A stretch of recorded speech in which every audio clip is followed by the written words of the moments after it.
Welcome to Mission Evolution Radio Show with Gwilda Wiyaka, bringing together today's leading experts to uncover ever-deepening spiritual truths and the latest scientific developments in support of the evolution of humankind. For more information on Mission Evolution Radio with Gwilda Wiyaka, visit www.missionevolution.org. And now, here's the host of Mission Evolution, Miss Gwilda Wiyaka. Many of our teens are in despair.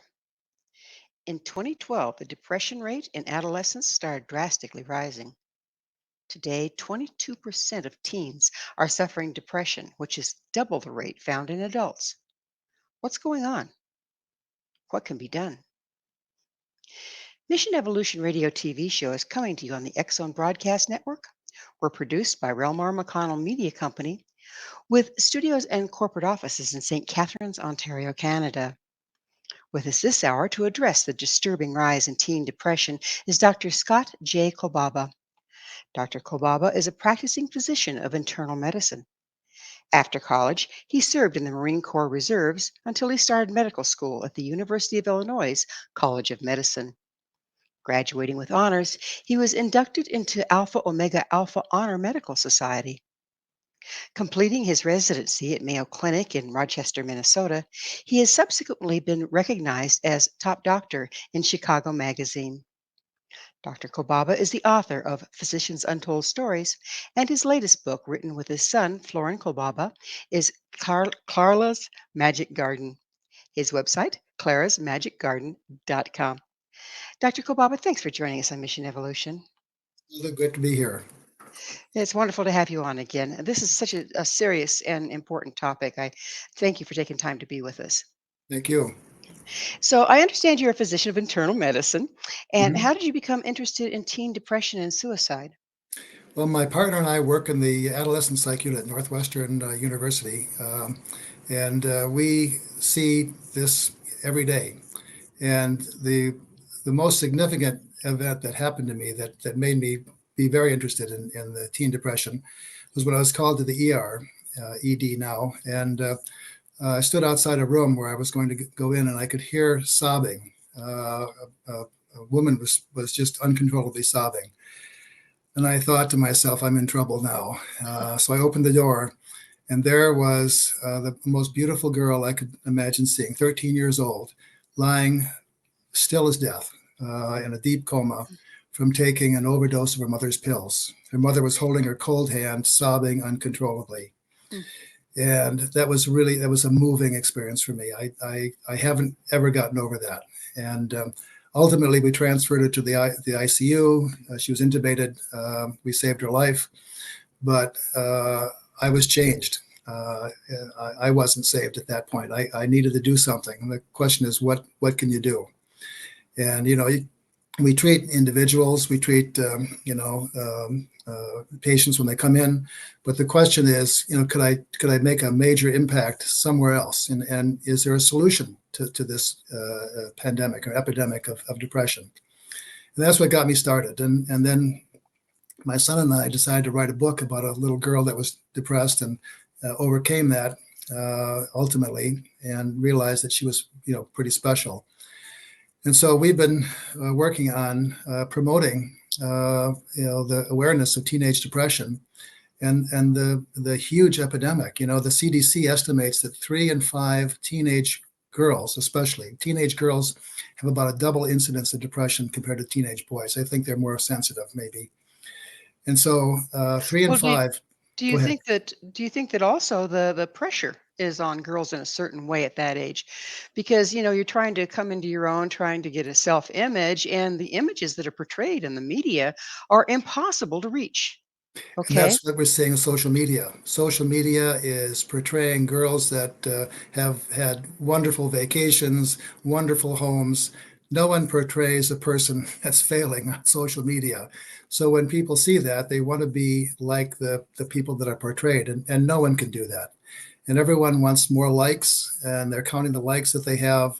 People are going back and eliminating their films and pictures from before because their hair isn't perfect and so forth. And I think that's been one of the biggest problems. And through the pandemic, the COVID pandemic, more and more people had to be on social media. And when you have people looking at social media all day, um, that's it can be a big negative, because no one's perfect. No one can keep up with the people that show themselves as perfect on social media. And then we have our advertising where, they're portraying this look that's been photoshopped, good makeup, good lighting, and the young girls are looking in the mirror going, that isn't me. What can I do? Yeah, not only that, but then you have the bullying that happens. And there was a girl that started to get involved with social media. Alyssa Young is her name. She's from Ohio, and she tells about being involved from age 12. And the more she got into it, the more addicted she became. And she was checking social media all the time, which, when you look at my kids, they're always on they're always on the internet somewhere, with their cell phones. And the more she got into it, the more she realized that she wasn't perfect, and she started eliminating some of the pictures that she had before. She started counting the number of likes, and she realized that she was living her life through someone else and not through herself. Mm. And Yeah, that's so painful. then she took a job at a large health organization, and she was the social media person for that organization. So she would, get all the social media contacts, and then she would broadcast, happy things that happened to their patients. And so then she started to get negative comments back. I hate you. I want to kill you. Things like that. And Oh those my. those are, you talk about sticks and stones breaking your bones. Words are more powerful than sticks and stones. And she became profoundly depressed, realized that social media wasn't helping her. And this is what happens to girls all over. Mm. And then she got off social media. Now she sees people in person, doesn't do social media, and and that's what we're recommending, that people be very careful of how much social media exposure they have. Right. Now Dr. Kolbaba, you mentioned your children. How many do you have? I have 7, last count, and 12 and a half grandchildren. So we have seen the gamut of things that happen, and we've had some bullying, which is a big thing in depression. My daughter Jordan is we've adopted a bunch of kids. I'm not sure how many kids we've adopted, but we've got sprinkled in among our biological kids. We've got some adopted. And Jordan was half black and half white, and so she was a beautiful girl. She has the beautiful dark skin plus blue eyes, strikingly blue eyes, and she started to be bullied because of that in grade school. And she would go on the bus, and there was a little boy that would start to bully her. And she didn't want to go to school. She didn't want to get on the bus anymore. So in our family, the older boys tend to look out for the younger ones. And so my son Nathan, who was a Division I football player, decided to dress up in his football garb, got on the bus with Jordan, and he said, "Who's the boy giving you trouble?" And Jordan pointed it out, and he walked right up to the boy and said, "If you bully my sister anymore, you're going to have to answer to me." And that was the end of the bullying. Yeah, I'll bet it was. There's nothing like size to make an impression there, yeah. Right, But right. you've seen firsthand the bullying, the social Yes, media influence, the yeah. depression. Have you noticed depression in your kids at times? Of course, Yeah. I think they all go through that occasionally, and one of the things that we've tried to do is get the kids interested in whatever their passion is, and try to pursue that passion. And in many cases, that was sports. My son was, like I said, a big football player, and that was his passion. My other son was a baseball player, and that was his passion. So you try to encourage that passion, and when they have something to wake up for in the morning, that does a lot for helping depression and preventing depression. We think. So, Dr. Kobo, for the parents out there, I'm sure we have their ear at this point. How can you tell, what are the signs that, like you say, every child goes through depression, teenagers. I mean, it's a rough time. Yep. But how can you tell when, ooh, there may be a deeper problem here? I need to take some steps. Lots of things, and some kids can have all of these, and some can have some of these. The big one would be loss of interest in things, loss of interest in hobbies. They want to spend time alone in their bedroom. They don't want to meet with their friends. The grades begin to suffer. You might find them crying. You have some kind of sleep disturbance, either too much sleep or not enough sleep. Um, and they don't take care of themselves. They may not comb their hair. They may not, get their nice clothes on. They wear the same thing every day. They look like they're depressed. They look like they're under the weather and blue. Any of those can be a sign of depression. And when you see that, you need to be very aware of what they're going through. Listen to them. Listen to what they're saying, and then encourage them to either get some help, or one of the things that we've been promoting is finding your purpose. And That's huge, isn't it? it's huge. It's when I started doing some research on this, I discovered that if you find your purpose, which means helping the individual find their passion, and then using that passion that becomes their purpose, and then their purpose can help others, and that combination is dynamite for helping with depression. Amazing. And Yeah, again, it's kind of like the antidote to trying to compare yourself to everybody else is finding what makes you different and pursuing it. that's for sure. That's for Yeah. sure. And So we're about out of time in this segment, but the next question is, what are the signs of a child becoming suicidal? well, again, the same signs of depression, but worse and worse. And they begin to think about they may be searching the internet for things about death, things about suicide. They may talk about dying, about not having any purpose, not having any. There's no one needs them. I'll tell you a story when we get to the next segment about a Right. fellow that went through this and actually tried to commit suicide and what he Mm-hmm. went through. And so It's an intense problem, and the oftentimes do they not even say anything? they may not, but usually there's some warning. Usually people have some warning about what, that they're going to do something serious, and they get more and more depressed. Well, oftentimes I think it's pretty easy for a parent to go into denial because the thought of your child being suicidal is so horrific. You Have you seen know, a lot of that? Yeah, and the stigma, for parents. My son's depressed; it must be my fault, and so forth. Or my daughter's depressed, and so you don't like to admit that there's a problem. Hmm. But when you see a problem, you have to address it right away. And in many cases, you can help a great deal by listening, by getting help, and then by having them pursue their passion. And we'll talk about that in a little bit. On the other side of a station break, Dr. Kolbaba and I will be returned very shortly to continue this important discussion. So don't go away. This is Mission Evolution, www.missionevolution.org.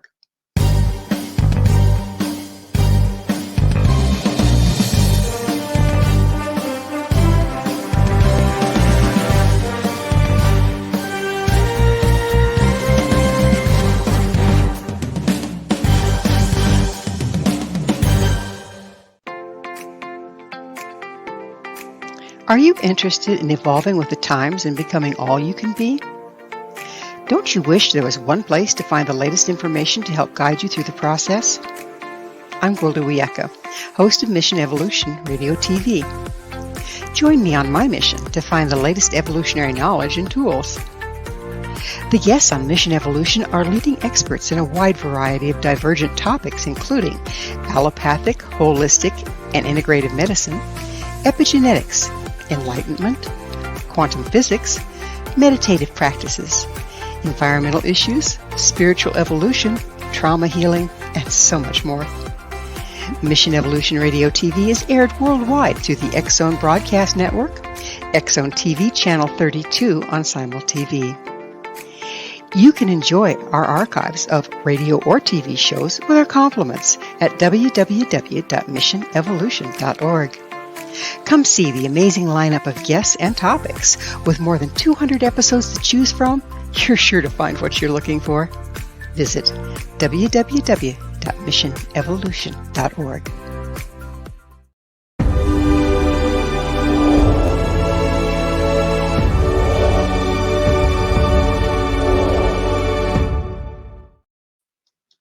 Suicide, a permanent solution to a temporary problem. With us this hour discussing the epidemic of teen depression and suicide is Dr. Scott J. Kolbaba.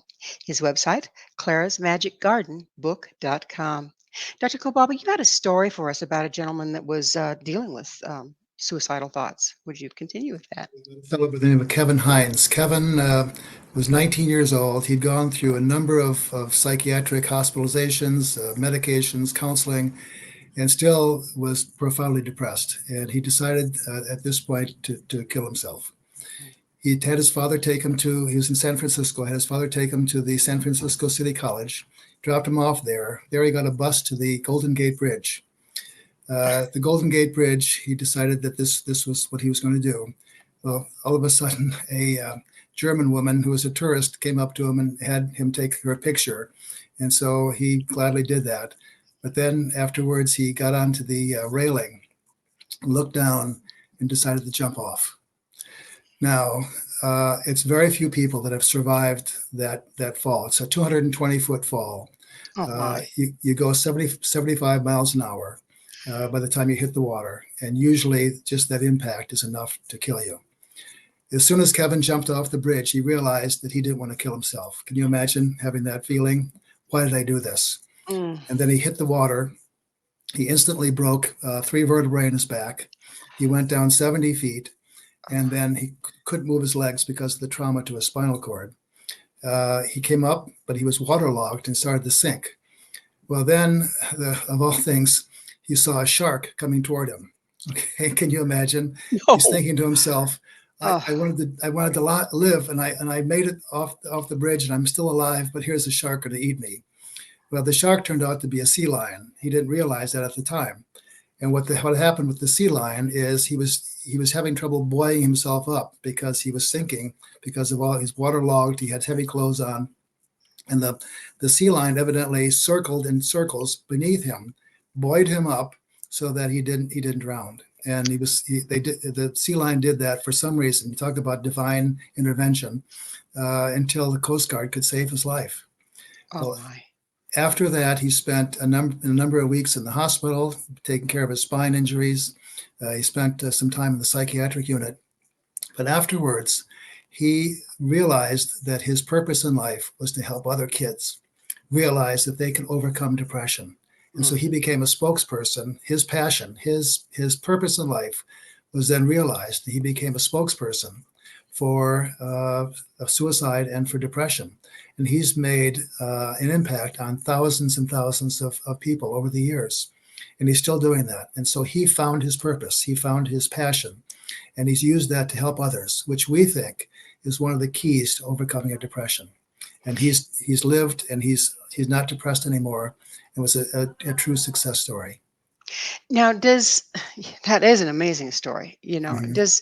Do you have some studies on how successful this new approach is, the finding the purpose and that sort of thing? Yes, there are more and more studies that are coming out, and I was amazed when I started looking at this at the research. Um, there's a couple big studies.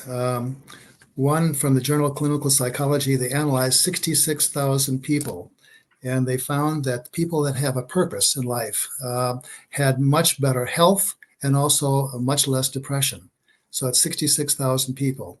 Another study called the MIDAS study, there were 7,100 people reported by the National Institutes of Mental Health. And they found that when people had a purpose, they were more resilient and could overcome hardships much more easily as they moved on in life, because everyone faces hardships and difficult times. And the people that had a purpose were much more likely to be successful and overcome those tragedies. And there are many other studies like this. It was amazing for me to find out so many studies like this. So it's just not an idea. It's a proven fact that people that have a purpose in life. So our purpose is to find a purpose, and and It seems like so many people, there's kind of like two different ways of approaching trauma and bad things happening in our life or depression. And one is, like you say, finding your purpose and really committing yourself to it and wrapping yourself up in that. And then for some reason, some other people that seem just as, stressed or not, as, could be very similar circumstances, just go belly up and feel hopeless and helpless. And if that's the case, how can we motivate the hopeless and helpless and victimizing themselves, actually, people to find their purpose?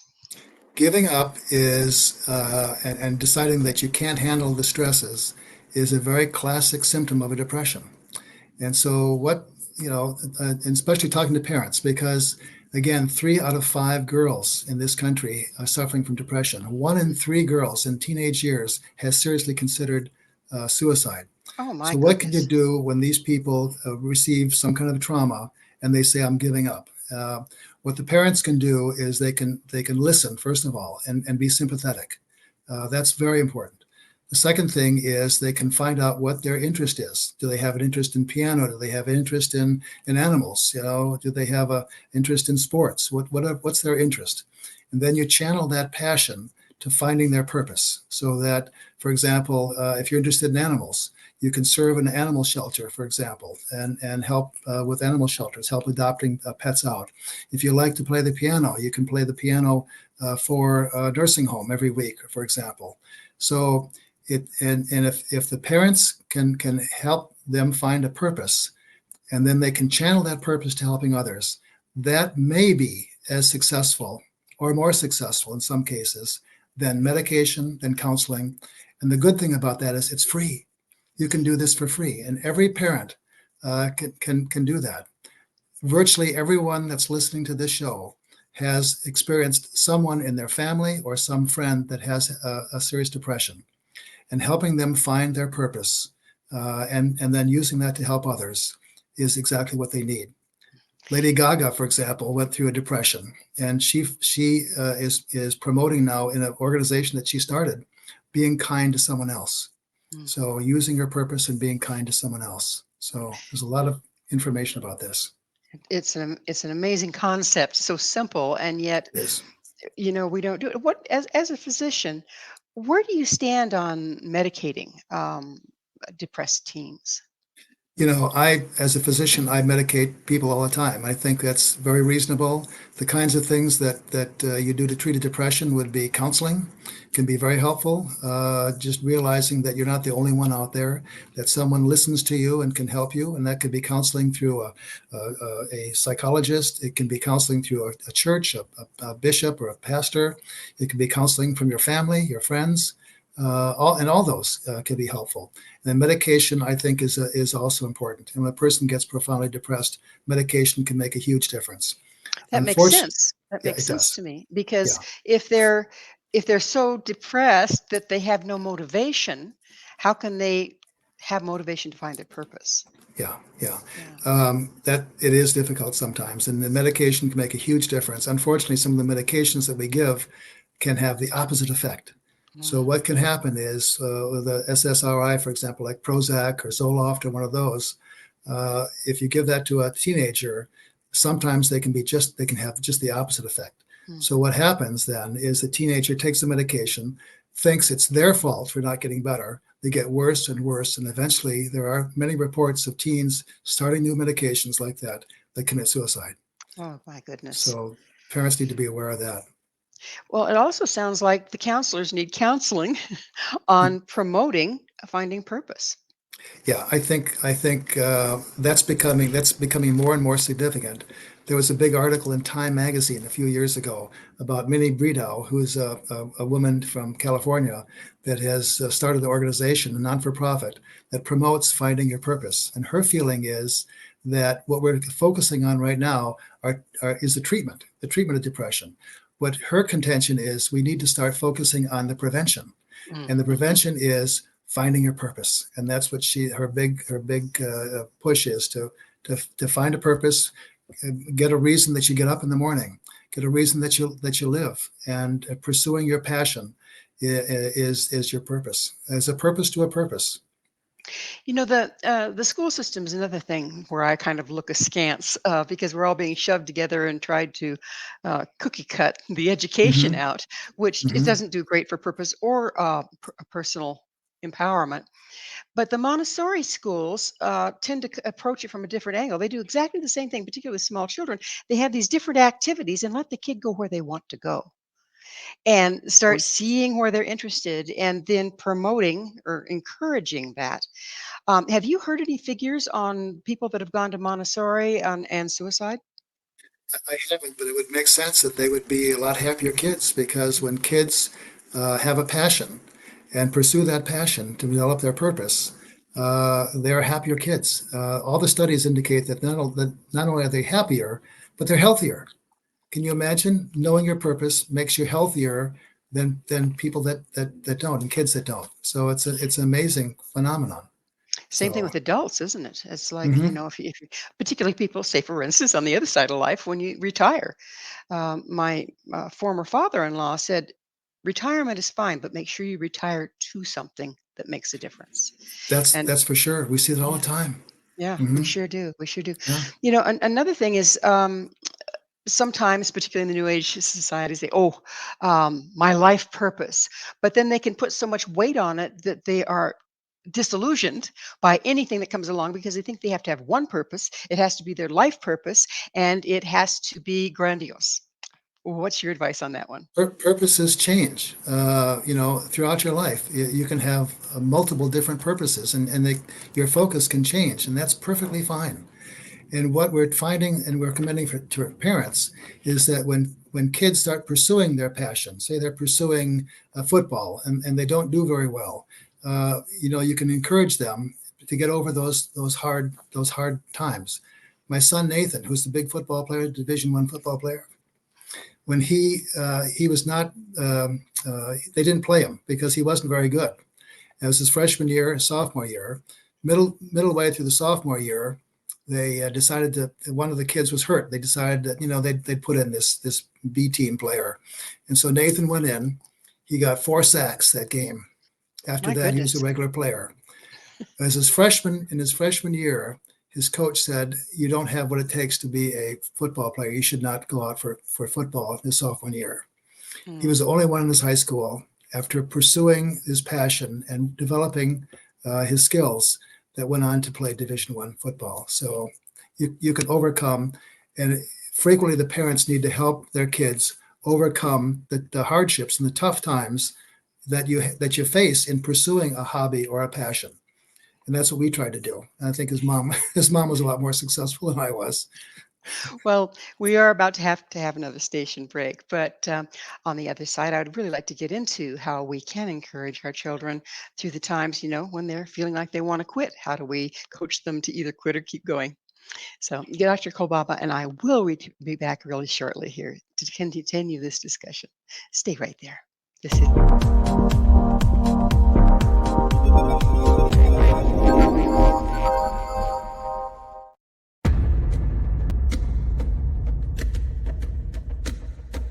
Are you ready for a tale that will leave you on the edge of your seat? Get ready to dive into the gripping memoir by Bart Sibrel titled Moon Man. Bart Sibrel takes you on a heart-pounding journey, unmasking the truth behind America's famous Apollo missions. Prepare yourself for hair-raising encounters with agents from the U.S. government's top secret agencies. In Moonman, Sibrel fearlessly reveals his real-life espionage adventures, shining a light on one of the CIA's best-kept secrets. Brace yourself for shocking revelations, including Sibrel's discovery of privately recorded audio exposing an Apollo astronaut's chilling plot, a plot orchestrated by the CIA. That's right. As Sibrel unveils this groundbreaking evidence, it becomes clear that there is much more to the Apollo missions than meets the eye. Could it be that we've been deceived all along? Moonman is a gripping page-turner that challenges everything you thought you knew. It's a mind-bending journey into the unknown, where the line between truth and fiction becomes blurred. Don't miss this opportunity to uncover the secrets hidden for decades. Let your curiosity guide you as you join Bart Sibrel on his quest to find the truth. Moonman, available now at Sibrel.com. That's Sibrel.com. Prepare to have your beliefs shaken to the very core.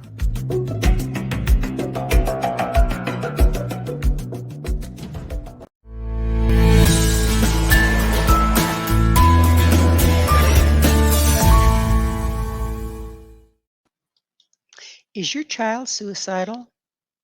This is Mission Evolution, missionevolution.org. With us discussing teen depression is Dr. Scott J. Kolbaba. His website, Clara's Magic Garden book.com. Dr. Kolbaba, before the break, we were talking about how to encourage children to find their purpose or their passion at any given time. But then we were discussing how sometimes that doesn't work out right away. So how can a parent tell if they need to counsel the child to get out of that one and find something else, or don't give up, 5 minutes before the miracle? How can you tell the difference there? It reminds me of a story when I was a kid. I became interested in ballooning, where you go up into a balloon. And my parents were always pretty accommodating for my crazy passions and interests. And they listened to me. We made a scrapbook out of balloons. They took me around to some ballooning festivals, one in Kalamazoo, Michigan, I remember from Chicago. And they made it possible for me to contact people that were balloonists. It was kind of a crazy thing. So I think that applies to parents today. If their child shows a passion or interest for something, you need to help them pursue that, and that could be things like maybe attending a class in that particular subject. That could be maybe meeting someone that has a similar interest, including a mentor. Someone that is a professional in that area. It might require spending a little money, a little time on the child, but if you're helping them pursue that interest and then helping them realize that they're going to run into bumps, they're going to run into difficulties pursuing that. If they're playing the piano, they may have difficulty with a certain piece and they want to give up, and I don't want to play this piano anymore, and encouraging them to go on, to have the parents develop their own purpose, so that the teenager can see their parents that have a purpose and are pursuing that purpose in life. Those are all the things that can be helpful. And just listening and talking to the child is very important. And That is that always makes a the big bottom line. difference. Yeah. It's the bottom line, isn't it? And it seems like our lifestyles right now don't necessarily promote that, with both parents having to work Hmm. and coming home tired and, running around to, I know my daughter has 3 children, and it's, she spends her life on a bleacher. That was our family too. With 7 kids, we had sometimes had 7 baseball games at one night. Yeah. Oh my goodness, So yes. But mhm, it pays off in the long run, doesn't it? it does. It Taking that does. time. We Yeah. talked a lot about girls and suicidal, but how about boys? What prompts them It's to the same lose thing to that despair? it's the same thing that prompts the girls. And one of the big things is bullying. There was an article that was written by one of the boys that had a thyroid problem in high school, and he gained a lot of weight. And the kids would call him sumo wrestler. And he wrote about his Great Depression related to being different and having people make fun of him. Uh, that was his thing. He was the sumo wrestler, and they would draw pictures of him on the blackboard and put his name down. Can you imagine how he Mm. felt? So bullying is one of the huge problems, especially in boys. And then there's the social media aspect. Boys are into social media too, and you get some of these negative comments. And you're not as perfect as everyone else that's portrayed on social media, and you want to live your life being as perfect as you can, and no one's perfect, and you don't see that on social media. So social media, bullying are some of the big things. Failures, not making the basketball team, or those kinds of things. Breaking up with girls is a big one for boys, and then there's the stresses of school. I work in a psychiatric unit for adolescents. We close down at Northwestern in the summertime. There's no one there, and it's the stress of school, we think, that is contributing to some of those kids being admitted. It's really strange. So when school's over, the, the psych unit clears out and no one comes back until the fall. Till fall. So So we kind of really need to take a closer look at education, don't we? Do you think that it's the cookie cutter approach? Again, if you don't fit into this particular time, frame, and you don't pass these particular tests that are required by the state, then you're considered not a good student and subpar and nagged, if you will. Do you think that contributes? Sure. Obviously it does. That's a big factor. That's one of the stresses of school, that you're trying to fit into a cookie cutter, and people don't realize that they can still be a success if they're not the most brilliant kid in the class. Everyone's different, and we need to celebrate those differences. Somebody, who is it? The Peanuts. Schultz is the guy that does the Peanuts cartoons. Hmm. Unsuccessful at everything. And he even, when he was in high school, he tried to be an illustrator for his local paper, and they didn't like his illustrations, so he couldn't. He was unsuccessful at everything. And finally, he decided to do a cartoon about himself, about how unsuccessful he was, and it was a raging success. So here's a kid that couldn't do anything, was terrible at football. His academic career was not very good, but he ultimately overcame that by pursuing his passion, which was illustration and cartooning. So there's a Isn't that purpose for everyone. so? Is there some way, or is there some movement to start incorporating finding the individual's passion and celebrating their individuality in the school system? System, but there are organizations. This Mini Bredo in California is one. The Lady Gaga has an organization that encourages individual worth and also kindness. Doing something kind for others, pursuing your passion, and having it involve others. So there are organizations, but it's really underreported. This stuff is. I was shocked to find out so much information about pursuing your passion as a potential cure for this epidemic of depression. And it's so simple. It's not. There's no. It doesn't cost anything. We have a shortage of psychiatric counselors and psychiatrists in this country. It's estimated that 11 million people go untreated for depression because they can't get the care. There are fewer doctors around. There are fewer psychiatrists. The psych units are filled. And so this seems to be, if we could, we're trying to promote this, and that's one of the reasons I wanted to appear on your show. And we wrote a book so that people would realize that there is something else that they can do, and it makes a huge difference. And so that's It's what we're doing. it's an amazing service, and I thank you and your son for going after it, because we need more people being proactive in this regard. So that it's such a simple solution, but you don't hear about it. And so Yes, it's hearing true. about it is the huge thing. So interstage left, COVID-19. What impact did that have on suicide overall, and certainly teen suicide? The depression, incidence of depression in teenage girls, for example, went up 60% after COVID, through COVID. That's a tremendous increase. It's huge. And what happened there? Kids were not seeing each other. They were more on social media, talking to each other on social media, where, if you were in a room and you wouldn't say anything nasty to a person in that room face to face, but you could do that online. And so we ran into that kind of thing. We ran into more and more use of social media, which then contributes to not realizing that you're as perfect as someone else. It was a huge downer. And one of the people that I mentioned before, Alyssa Young, was from Ohio, was saying that she realized that she needed to be face to face with people and not so much in social media. And so I think that's what happened during the pandemic. People weren't together.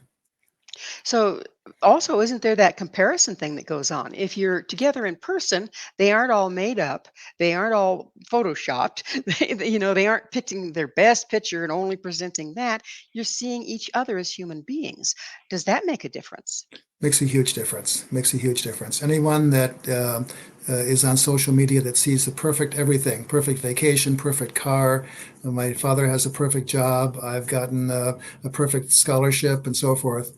Not everyone does that, and people are only presenting the best. They're not presenting the reality. No one again talks about their failures on social media. And when you're one to one, you can realize that people are real and they have the same problems that you do. And that makes a big difference when you can commiserate with someone and say, yeah, I'm feeling a little down and I am too. And this is what happened to me and I was bullied and whatever. So, yeah. Another thing that occurs to me is, on one side we have everybody presenting themselves as perfect, but then that anger and bullying and attacking on social media. Do you suppose that's from the other side of the coin where they're angry that everybody else seems to be so perfect? They want to tear them down. That's certainly a good possibility. And when people, kids especially, start to get angry, they'll take it out on someone else, and it's human nature to take it out on someone that's different. Like my daughter, for example, she was a little bit different, and she was bullied because of that. So yeah. And also, people that are, I've heard that suicide can be an act of anger. Have you heard that at all? It can be an act of anger. It can also be an act of where people feel that they have no other choice. Mhm. But this is the only thing that they can do to because they're so worthless, and they're a burden to everyone else, and so that's part of that. But it's an act of anger also. We had one young fellow here I'm in the western suburbs of Chicago that decided to stab himself. He Oh was my. angry at his parents, so he took a knife and he stabbed himself in the upper abdomen, and he bled to death basically on the floor. Can you imagine what his parents thought when they saw that? Oh my That that God. was a that was a phenomenal act of anger Yeah. against his parents, Mm. and the ultimate sacrifice to show them that. So you're right. People are do commit suicide because of anger in some cases, and not just all depression. Yeah, So that it's was a terrible. scary it's a scary thing. And how do you see it compare? We're about out of time in this segment, but how does the suicide rate, or do you know, compare between the U.S. and other countries? I think we probably have. I'm not certain, but I think we probably have a higher suicide rate. People in other countries, like in Europe, for example, they have long vacations. They don't. The work is just a thing to live, and they have a little more less aggressive lifestyle. Um, we went to a European family. My daughter was studying in Europe, and we had dinner with them. And it started out as a little bit of crackers and cheese, and then the next, I was thinking we're going to have a long time here, and we spent about 3 hours at the dinner, and that was the purpose to sit down and relax and talk. And so I It's don't a think they beautiful do that. lifestyle. Yeah, no, Yeah. we don't. And it is time for us to have another station break. So please stay with us as Dr. Kolbaba and I continue to explore possible solutions to teen depression. This is Mission Evolution, www.missionevolution.org.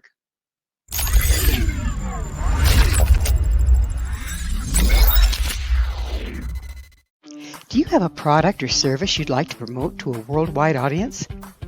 Imagine your product featured on Mission Evolution Radio TV. If you're interested in showcasing your work, Mission Evolution is broadcast to the X Zone TV Channel 32 Simul TV on the X Zone Broadcast Network, YouTube, iTunes, iHeartRadio, Amazon Music, Audible, and many other audio and social media platforms. Our professional studios can produce and broadcast your custom high-quality ad. It will be permanently embedded in each episode and featured in the archives for years to come. Together, we can make it happen. Contact us at info@missionevolution.org for more details. Spaces are limited, so don't miss out on this great opportunity. Email info@missionevolution.org today.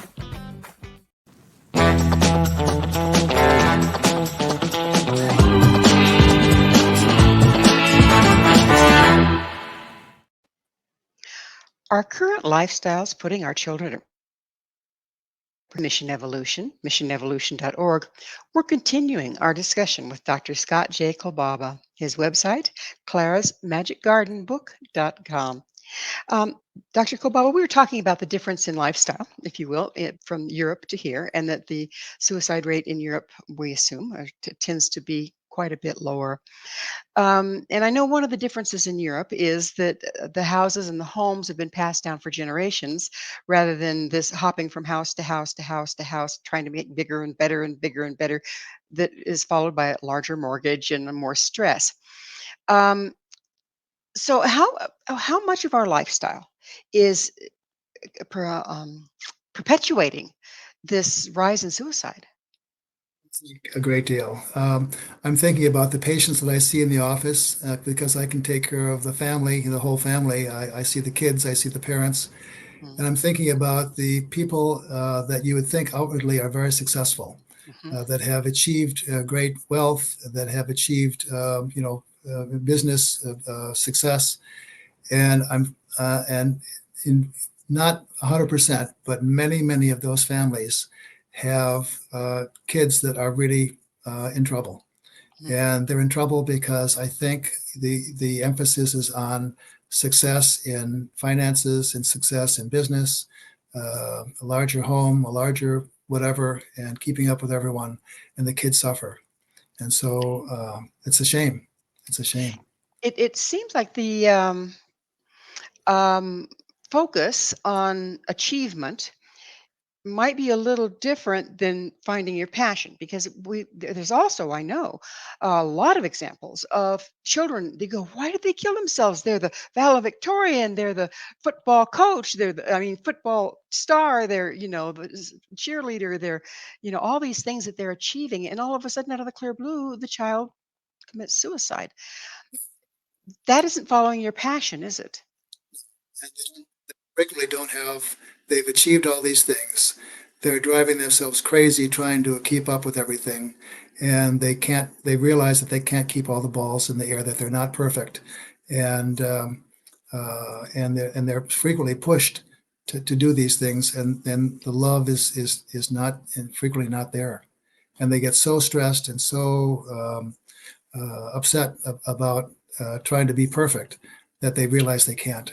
Even though they have won the football player of the year and the academic awards and so forth.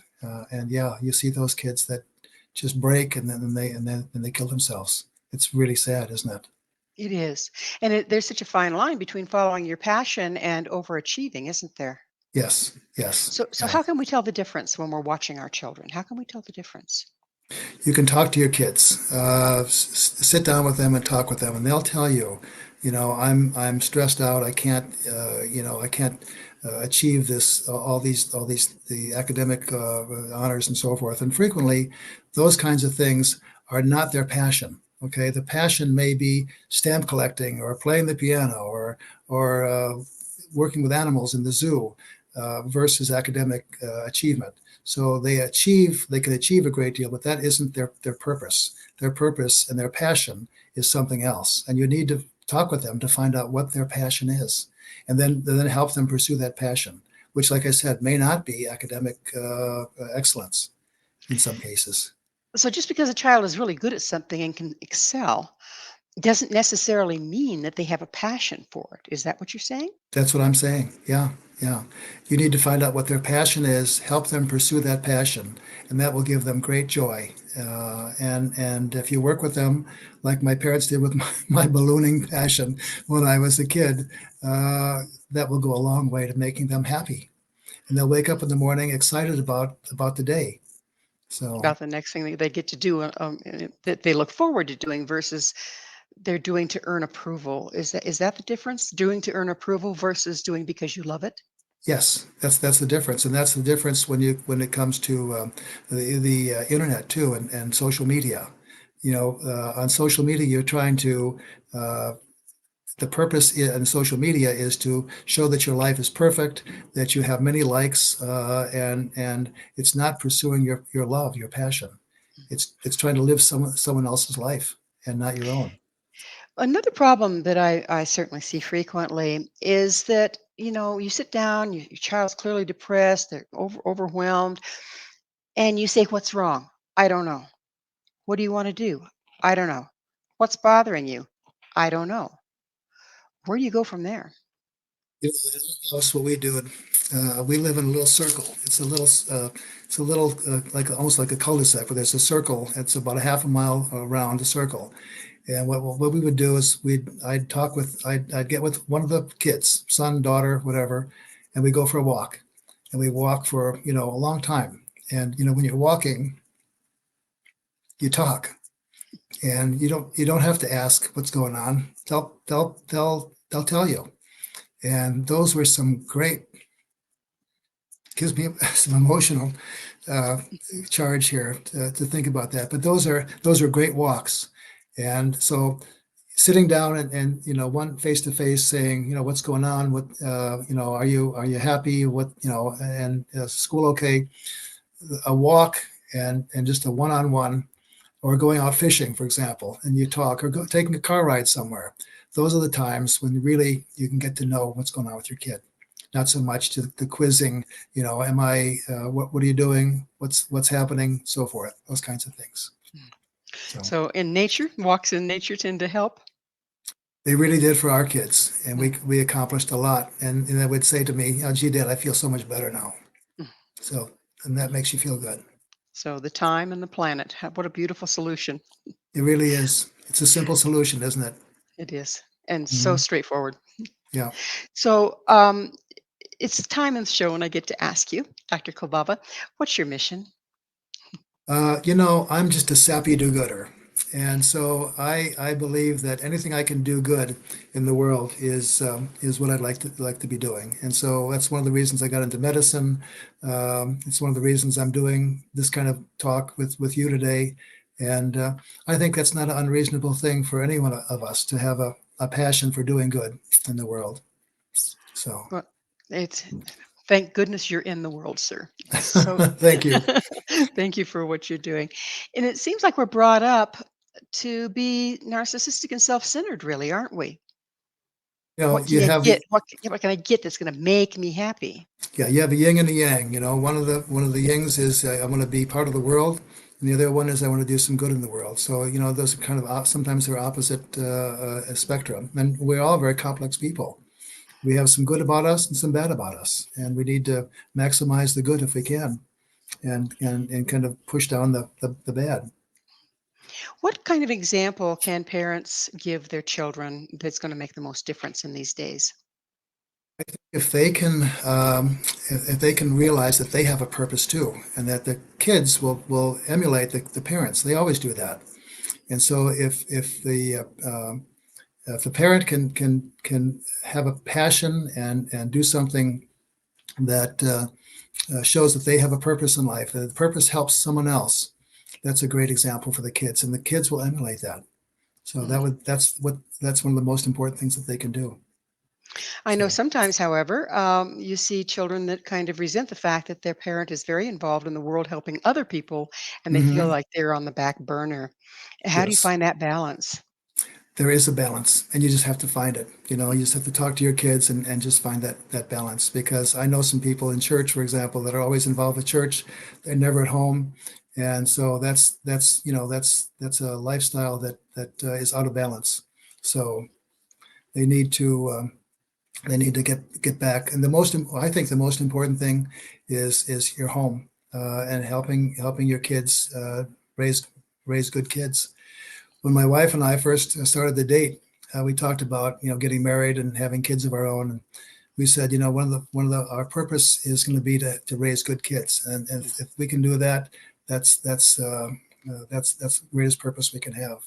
So, And and most of the great, time we've done okay. the greatest contribution to the world too is our future children. I think so. They're our future. So you wrote your latest book with your son. Tell me how'd that come about and what was it like? Well, it came about because of my experience with this Emily that we saw in the psych unit, that I wanted to do something. And, I wanted to, Florin lives here. He's the only kid that lives in the area now. Other kids have moved away. And I thought it'd be fun to do something with Florin, to kind of bond a little bit over a project like this. And this is a pretty extensive project. It cost a fair amount of money. It cost a lot of time. But we had a lot of fun, and the basis for the book is our garden in the backyard. And so Florin took about 1,500 pictures of the backyard. We sent them to our illustrator, and she illustrated the book with the pictures that he had taken. And he was always great. I'm the kind of the writer, but he's the editor. So he would say, "Dad, this doesn't sound good. You can do better than this." And so it was really a fun project to work together. And so I think we've grown a lot together by doing this project. And you can do that with any of your kids. Come up with a project that they love and pursue that. So And what I love about that story is that you're each bringing to the table something different yes, that then builds a better outcome than either one of you could have done by yourself. yeah, he's into social media and things like that. So he tells me what's going on with social media and the young generations. And so that helps me with these kinds of interviews and also with the book. So it was a lot of fun. A And we lot of did fun. some walks too around the block, talking about the book and what we're going to do and so forth. So it was quite a nice project. And so the project continues with the promotion and everything, doesn't it? Does he Yes, come on interviews with you as well? I know he was busy yes. today. He had to work today, but he likes to come on interviews and he provides a nice perspective. It's fun to see a younger person. I've got the old man perspective, but he's got the young kid perspective, which is kind of nice. And it was But a nice together, addition. together you give a beautiful example of what the old and the young can do together as parent and child. It's a wonderful thing. Thank you. So yeah, and do give him our regards. He's doing some wonderful work, and I'd like to send our regards to him for doing that as well. Thanks. I'll do that. All right. Well, we are just about out of time. Again, thank you so much for coming back on the show, and good luck with all you're doing in the world. Thanks. I appreciate that. Unfortunately, we are out of time with Dr. Kolbaba, so it's wonderful to have had him on the show. It's wonderful to have had you as listeners. Our guest this hour has been Dr. Scott J. Kolbaba. Dr. Kolbaba is a practicing physician of internal medicine and the author of two books, Physicians Untold Stories, and his latest book, written with his son, Florin Kolbaba, Clara's Magic Garden. To find out more about Dr. Kolbaba and where you can find his books, visit his website, clarasmagicgardenbook.com. This has been Mission Evolution with Gwilda Wiyaka. For more information or to enjoy our past archived episodes, visit www.missionevolution.org. But most importantly, please join us right here next time, where this mission is going to continue bringing information, resources, and support to our rapidly evolving world.